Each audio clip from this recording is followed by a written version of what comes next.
बिस्मिल्लाहिर्रहमानिर्रहीम। अस्सलाम वालेकुम।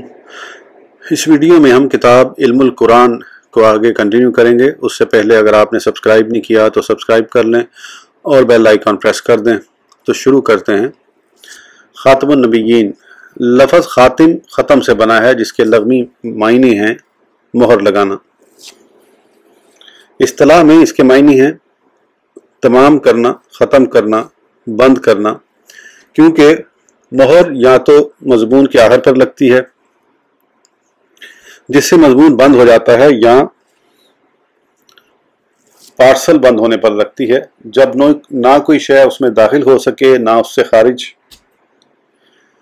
इसीलिए तमाम होने को ख़त्म कहा जाता है। कुरान शरीफ में ये लफ्ज़ दोनों मायनों में इस्तेमाल हुआ है। चुनांचे रब ताला इरशाद फरमाता है, ख़तमल्लाहु अला कुलूबिहिम व अला समइहिम, सूरह बकरा। अल्लाह ताला ने उन कुफार के दिलों और कानों पर मोहर लगा दी।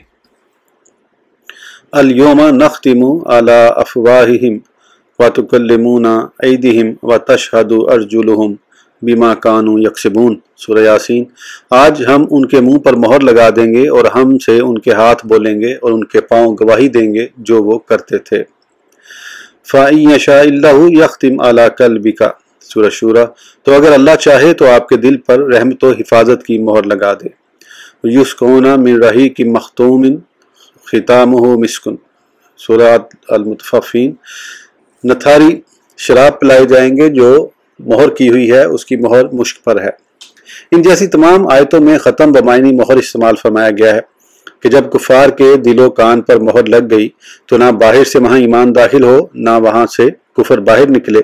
यूं ही जन्नत में शराबन तहूरन ऐसे बर्तनों से पिलाई जाएगी जिन पर हिफाजत के लिए मोहर है, ताकि कोई तोड़कर ना बाहर से कोई आमेजिश कर सके ना अंदर से कुछ निकाल सके। रब ताला फरमाता है, मकाना मुहम्मदुन आबा अहदिम मिन रिजालिकुम वलकिन रसूलल्लाहि व ख़तमन नबिय्यीन, सूरह अल-अहज़ाब। मोहम्मद तमाम मर्दों में से किसी के बाप नहीं, लेकिन अल्लाह के रसूल हैं और सब नबियों में पिछले। इस जगह खातिम अरफी मायने में इस्तेमाल हुआ, यानी आखिरी और पिछला। लिहाजा अब हजूर सल्लल्लाहु ताला अलैहि वसल्लम के बाद किसी को नबूवत मिलना नामुमकिन है। इस मायने की तायीद हस्ब ज़ैल आयात से होती है और इन आयतों से मालूम होता है कि हजूर सल्लल्लाहु ताला अलैहि वसल्लम आखिरी नबी हैं। अल यौमा अकमलतु लकुम दीनकुम व अतममतु अलैकुम नेमती, सूरह अल-माइदा। आज मैंने तुम्हारे लिए दीन मुकम्मल कर दिया और अपनी नेमत तुम पर पूरी कर दी। सुम्मा जाअकुम रसूलुम मुसद्दिकुन लिमा माअकुम ला तुमिनुन्ना बिही वला तंसुरुन्ना, सूरह अल-इमरान। फिर तशरीफ लाएं तुम्हारे पास वो रसूल जो तुम्हारी किताबों की तस्दीक करें, तो तुम सब नबी उन पर ईमान लाना और उनकी मदद करना। वमा मुहम्मदुन इल्ला रसूलुन कद खलत मिन क़ब्लिहि रसूल, सूरह अल-इमरान। मोहम्मद सल्लल्लाहु ताला अलैहि वसल्लम रसूल ही हैं, उनसे पहले सारे रसूल गुजर चुके। फ़कैफ़ा इज़ा जीना मिन कुल्ली उम्मतिन बिशहीदिन व जीना बिका अला हाउलाइ शहीदा, सूरह निसा। तो कैसी होगी जब हम हर उम्मत से एक गवाह लाएंगे और ए महबूब तुम्हें उन सब पर गवाह व निगहबान लाएंगे। इन आयतों से तीन बातें मालूम हुई। एक ये कि हजूर सल्लल्लाहु ताला अलैहि वसल्लम का दीन मुकम्मल है और दीन के मुकम्मल हो चुकने के बाद किसी नबी की ज़रूरत नहीं। दूसरे ये कि नबी सल्लल्लाहु ताला अलैहि वसल्लम तमाम नबियों की तस्दीक करते हैं, किसी नबी की बशारत या खुशखबरी नहीं देते, और पिछले नबी की तस्दीक होती है, आइंदा की बशारत। अगर आपके बाद कोई और नबी होता तो उसके बशीर भी होते। तीसरे ये कि आप सल्लल्लाहु ताला अलैहि वसल्लम सारे पैगम्बरों और उनकी उम्मतों पर गवाह हैं, लेकिन कोई हुजूर का गवाह या हुजूर की उम्मत का गवाह नहीं, जिससे मालूम हुआ कि आपके बाद कोई नबी नहीं। चौथे ये कि सारे नबी आपसे पहले गुजर चुके, कोई बाकी नहीं रहा। एतराज़। खातमुन नबिय्यीन के मायने हैं नबियों से अफजल। जैसे कहा करते हैं फलां शख्स खातमुश शुअरा या खातमुल मुहद्दिसीन है, इसके मायने ये नहीं है कि शायरों या मुहद्दिसों में आखिरी शायर या आखिरी मुहद्दिस है, बल्कि मुहद्दिसों में अफजल है। नबी सल्लल्लाहु ताला अलैहि वसल्लम ने हज़रत अब्बास रज़ियल्लाहु ताला अन्हु को फरमाया, अंता खातमुल मुहाजिरीन, तुम मुहाजिरीन में खातिम यानी अफजल हो। ना ये मायनी कि आखिरी मुहाजिर हो, क्योंकि हिजरत तो क़यामत तक जारी रहेगी। लिहाजा आपके बाद नबी आ सकते हैं। हाँ, आप सबसे अफजल हैं और खातमुन नबिय्यीन के मायने यही हैं। जवाब, खातिम ख़त्म से बना है जिसके मायनी अफजल नहीं, वरना ख़ातमल्लाहु अला कुलूबिहिम सूरह बकरा के मायनी ये होते कि अल्लाह ने काफिरों के दिल अफजल कर दिए। जब ख़त्म में अफजलियत के मायने नहीं तो खातिम में जो उससे मुश्तिक है ये मायनी कहाँ से आ गए। लोगों का किसी को खातिम शोरा कहना मुबालगा होता है, गोया अब इस शान का शायर ना आएगा। कहाँ करते हैं फलां पर शेर गोई ख़त्म हो गई। रब ताला का कलाम मुबालगा और झूठ से पाक है। हज़रत अब्बास रज़ी अल्लाह तआला अन्हु उन मुहाजिरीन में जिन्होंने मक्का मुकरमा से मदीना मुनव्वरा की तरफ हिजरत की आखिरी मुहाजिर हैं, क्योंकि उनकी हिजरत फतह मक्का के दिन हुई, जिसके बाद ये हिजरत बंद हो गई, लिहाजा वहां भी खातिम आखिर के मायने में है। सरकार सल्लल्लाहु तआला अलैहि वसल्लम ने फरमाया, ला हिजरता बादल यौम, आज के बाद अब मक्का से हिजरत ना होगी। अगर वहां खातिम के मायने अफजल हों तो लाजिम आएगा कि हज़रत अब्बास रज़ी अल्लाह तआला अन्हु नबी सल्लल्लाहु तआला अलैहि वसल्लम से भी अफजल हो जाएं, क्योंकि हुजूर सल्लल्लाहु अलैहि वसल्लम भी मुहाजिर हैं। एतराज़, अगर हुजूर सल्लल्लाहु तआला अलैहि वसल्लम आखिरी नबी हैं तो फिर ईसा अलैहिस्सलाम क्यों आपके बाद आएंगे? आखिरी नबी के बाद कोई नबी ना चाहिए।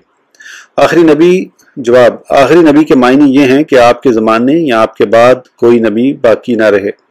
आखिरी औलाद के मायने ये हैं कि फिर कोई बच्चा पैदा ना हो, ना ये कि पिछले सब मर जाएं। नीज़ हज़रत ईसा अलैहिस्सलाम का तशरीफ़ लाना अब नबूवत की हैसियत से ना होगा बल्कि हुजूर के उम्मती की हैसियत से, यानी वो अपने वक्त के नबी हैं और इस वक्त के उम्मती। जैसे कोई जज दूसरे जज की कचहरी में गवाही देने के लिए जाए तो वो अगरचे अपने इलाके में जज है मगर इस इलाके में गवाह। ईसा अलैहिस्सलाम मोहम्मद मुस्तफ़ा सल्लल्लाहु तआला अलैहि वसल्लम के इलाके में उनके दीन की नुसरत व मदद करने तशरीफ़ लाएंगे। ज़रूरी नोट, जब ख़त्म बमायनी मोहर होता है तो उसके बाद आला ज़रूर होता है, ख्वा ज़ाहिर हो या पोशीदा, जैसे कि हमारी पेश करदा आयात से ज़ाहिर है। और जब ख़त्म बमायनी आखिर हो या तमाम करना होगा तो आला की ज़रूरत नहीं। ख़ातमुन नबिय्यीन में अली आला न ज़ाहिर है ना पोशीदा, लिहाजा यहाँ आखिरी नबी मुराद हैं। ज़रूरी नोट, ख़ातमुन नबिय्यीन के मायनी आखिरी नबी खुद हुजूर सल्लल्लाहु तआला अलैहि वसल्लम ने फरमाए और उस पर उम्मत का इज्मा रहा। अब आखिरी ज़माने में मौलवी मोहम्मद कासिम देवबंदी और मिर्ज़ा ग़ुलाम अहमद कादियानी ने उसके नए मायनी ईजाद किए, यानी असली नबी, अफजल नबी, और इन अजमाई मायनी का इनकार किया। इसीलिए इन दोनों पर अरब व अजम के उलमा ने फतवा कुफर दिया, और जैसे कुरान मजीद के अल्फाज का इनकार कुफर है वैसे ही उसके अजमाई मायनी का इनकार भी कुफर है। अगर कोई कहे कि अकीमुस्सलात व आतुज़ ज़कात सूरह बकरा पर मेरा ईमान है, ये लफ्ज़ अल्लाह ताला के हैं, मगर सलात के मायनी नमाज नहीं बल्कि इसके मायनी दुआ हैं। हाँ, नमाज भी इसी मायनी में दाखिल है, और ज़कात के मायनी सदका वाजिबा नहीं बल्कि इसके मायनी पाकी है। हाँ, सदका व खैरात भी इसमें दाखिल है, तो वो काफिर है, क्योंकि अगरचे वो कुरान के लफ्ज़ों का इनकार नहीं करता मगर मुतवातर मायनी का इनकार करता है। इस सूरत में ख्वा नमाज को फ़र्ज ही माने, मगर जब कुरान में अस्सलात के मायनी नमाज नहीं करता तो वो काफिर है। नीस नबी सल्लल्लाहु तआला अलैहि वसल्लम के सारे सिफ़ात को मानना ईमान के लिए ज़रूरी है, जैसे कि हुजूर नबी हैं, रसूल हैं, शफ़ीउल मुज़निबीन हैं और रहमतुल लिल आलमीन हैं। ऐसे ही आप ख़ातमुन नबिय्यीन बमायनी आखिरी नबी हैं। जैसे हुजूर सल्लल्लाहु तआला अलैहि वसल्लम की नबूवत का मानना ज़रूरी है और नबूवत के वही मायनी हैं जो मुसलमान मानते हैं, ऐसे ही आपको ख़ातमुन नबिय्यीन इस मायनी से मानना ज़रूरी है जो मुसलमानों का अकीदा है। नीज़ जैसे ला इलाहा इल्लल्लाह में इलाहा नकरा है, नफ़ी के बाद तो मायनी यह है कि खुदा के सिवा किसी तरह का कोई माबूद नहीं, ना असली ना ज़िल्ली, ना बरोज़ी ना मराती ना मज़ाती। ऐसे ही ना नबी बादी में नबी नकरा नफ़ी के बाद है, जिसके मायनी है कि हुजूर सल्लल्लाहु तआला अलैहि वसल्लम के बाद किसी तरह का नबी असली नकली बरोज़ी वगैरह आना ऐसे ही नामुमकिन है जैसा दूसरा इलाहा होना। जो कि हुजूर सल्लल्लाहु तआला अलैहि वसल्लम के बाद नबूवत का इम्कान भी माने वो भी काफिर है।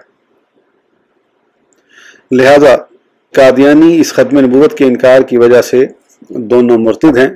रब ताला फरमाता है फ़इन आमनू बिमिस्ली मा अमनतुम बिही फ़क़द इह्तदौ सूरह बकरा, ऐ सहाबियों अगर ऐसा ईमान लाएं जैसा तुम्हारा ईमान है तो हदायत पा जाएंगे। और सहाबा रज़ियल्लाहु तआला अन्हुम ने हुजूर सल्लल्लाहु तआला अलैहि वसल्लम के बाद कोई नबी न माना, लिहाजा नबी मानना गुमराही है। दूसरा बाब, क़वाइद कुरानिया। پہلے باب میں معلوم ہو چکا کہ قرآن شریف میں ایک لفظ چند معنی میں آتا ہے، ہر مقام پر لفظ کے وہی معنی کرنا چاہیے جو اس جگہ مناسب ہوں۔ اب ہم وہ قاعدے بیان کرتے ہیں جن سے معلوم ہو جائے کہ لفظ کے معنی معلوم کرنے کے قاعدے کیا ہیں۔ کیسے معلوم کریں کہ یہاں فلاں معنی ہے؟ ان قواعد کو بغور مطالعہ کرو تاکہ ترجمہ قرآن میں غلطی واقع نہ ہو۔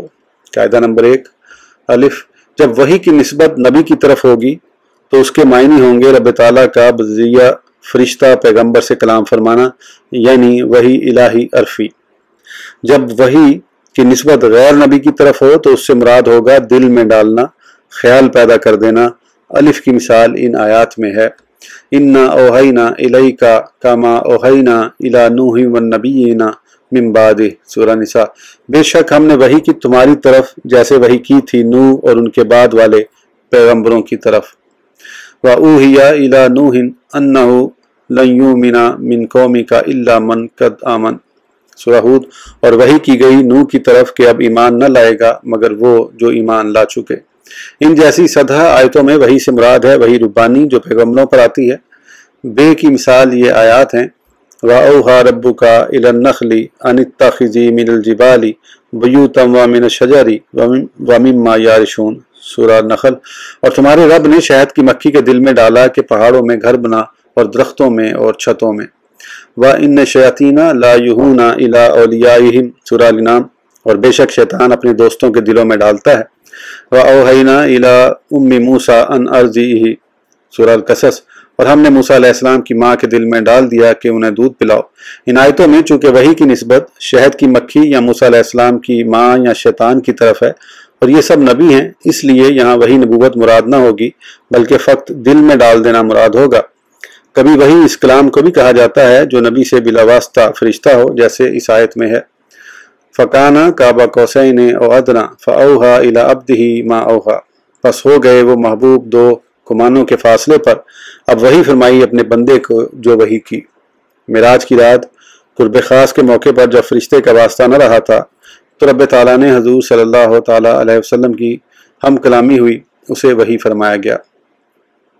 قاعدہ نمبر 2 الف، جب عبد کی نسبت اللہ تعالیٰ کی طرف ہو تو اس سے مراد مخلوق عابد یا بندہ ہوتا ہے۔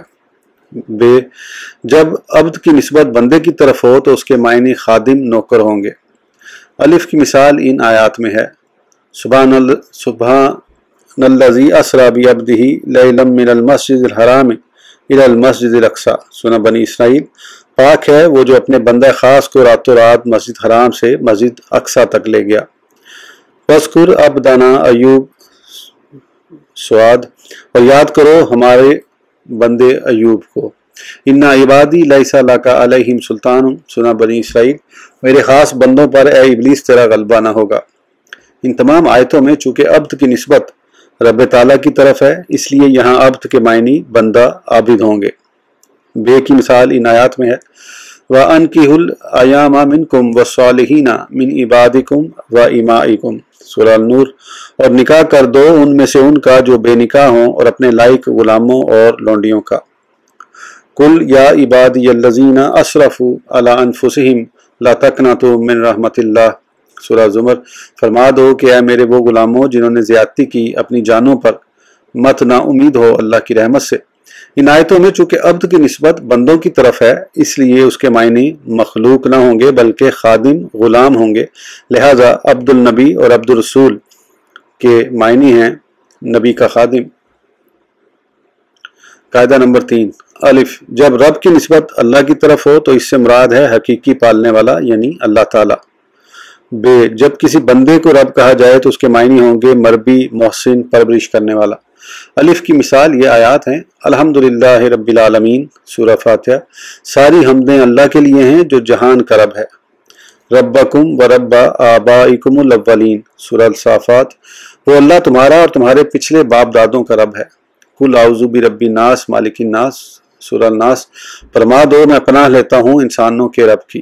ان آیات میں چونکہ اللہ تعالیٰ کو رب کہا گیا لہذا اس سے مراد حقیقی پالنے والا ہے۔ بے کی مثال ان آیتوں میں ہے، ارجی الی ربک فاسألہ ما بال النسوۃ اللتی قطعن ایدیہن سورہ یوسف۔ اپنے مربی بادشاہ کی طرف لوٹ جا، پھر اس سے پوچھ کہ کیا حال ہے ان عورتوں کا جنہوں نے ہاتھ کاٹے تھے۔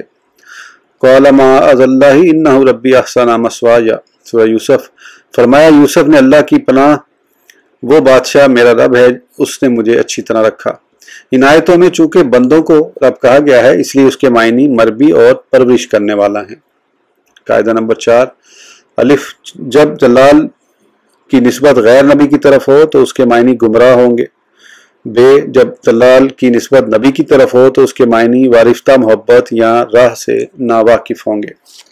الف کی مثال یہ ہے، من یضلل اللہ فلا ہادی لہ، سورہ الاعراف۔ جسے خدا گمراہ کرے اسے ہدایت دینے والا کوئی نہیں۔ غیر المغضوب علیہم ولا الضالین، سورہ فاتح۔ ان کا راستہ نہ چلا جن پر غضب ہوا، نہ گمراہوں کا۔ وَمَن يُضْلِلْ فَلَن تَجِدَ لَهُ وَلِيًّا مُرْشِدًا، سورہ کہف۔ جسے رب گمراہ کر دے تم اس کے لیے ہادی رہبر نہ پاؤ گے۔ ان جیسی تمام آیتوں میں چونکہ ضلال کا تعلق نبی سے نہیں غیر نبی سے ہے تو اس کے معنی ہیں گمراہی، ہوا کفر ہو یا شرک یا کوئی اور گمراہی، سب اس میں داخل ہوں گے۔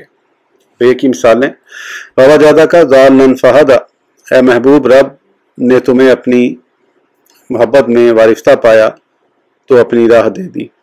قالوا تاللہ انک لفی ضلالک القدیم، سورہ یوسف۔ وہ فرزندان یعقوب بولے کہ خدا کی قسم تم تو اپنی پرانی خود رفتگی میں ہو۔ قال فعلتها اذا وانا من الضالین، سورہ شعراء۔ فرمایا موسیٰ نے کہ میں نے کبتی کو مارنے کا کام جب کیا تھا جب مجھے راہ کی خبر نہ تھی، یعنی نہ جانتا تھا کہ گھوسا مارنے سے کبتی مر جائے گا۔ ان جیسی تمام آیتوں میں ضلال کے معنی گمراہی نہیں ہو سکتے کیونکہ نبی ایقان کے لیے گمراہ نہیں ہوتے۔ رب تعالیٰ فرماتا ہے ما ضل صاحبکم وما غوی، سورہ نجم۔ تمہارے صاحب محمد مصطفیٰ صلی اللہ تعالیٰ علیہ وسلم نہ بہکے نہ بے راہ چلے۔ لیسا بی ضلالۃ ولکنی رسول من رب العالمین، سورہ الاعراف۔ حضرت شعیب نے فرمایا کہ مجھ میں گمراہی نہیں لیکن میں رب العالمین کی طرف سے رسول ہوں۔ ان آیتوں سے معلوم ہوا کہ نبی گمراہ نہیں ہو سکتے۔ آیت نمبر 2 میں لیکن بتا رہا ہے کہ نبوت اور گمراہی جمع نہیں ہو سکتی۔ قاعدہ نمبر 5، الف مکر یا خداع کی نسبت جب اللہ تعالیٰ کی طرف ہو تو اس کے معنی دھوکہ یا فریب نہ ہوں گے کیونکہ یہ عیب ہیں، بلکہ اس کے معنی ہوں گے دھوکے کی سزا دینا یا خفیہ تدبیر کرنا۔ بے جب اس کی نسبت بندوں کی طرف ہو تو مکر کے معنی دھوکہ، مکاری، دغابازی اور خداع کے معنی فریب ہوں گے۔ ان دونوں کی مثالیں یہ ہیں، یخادعون اللہ وہو خادعهم، وہ اللہ کو دھوکہ دیا چاہتے ہیں اور رب انہیں سزا دے گا یا رب ان پر خفیہ تدبیر فرمائے گا، سورہ نساء۔ یخادعون اللہ والذین آمنوا وما یخدعون الا انفسهم، سورہ بقرہ۔ منافقین دھوکہ دیا چاہتے ہیں اللہ کو اور مسلمانوں کو اور نہیں دھوکہ دیتے مگر اپنی جانوں کو۔ وَمَكَرُوا وَمَكَرَ اللَّهُ وَاللَّهُ خَيْرُ الْمَاكِرِينَ، سورہ آل عمران۔ اور منافقوں نے مکر کیا اور اللہ نے ان کے خلاف خفیہ تدبیر فرمائی اور اللہ تمام تدبیریں کرنے والوں میں بہتر ہے۔ ان تمام آیتوں میں جہاں مکر یا خداع کا فاعل کفار ہیں اس سے مراد دھوکہ فریب ہے، اور جہاں اس کا فاعل رب تعالیٰ ہے وہاں مراد یا تو مکر کی سزا ہے یا خفیہ تدبیر۔ اس ویڈیو کے لیے اتنا ہی، پھر انشاءاللہ اگلی ویڈیو میں آگے کنٹینیو کریں گے۔ اس وقت تک کے لیے اجازت دیجیے، سبسکرائب کرنا نہ بھولیں۔ اللہ حافظ۔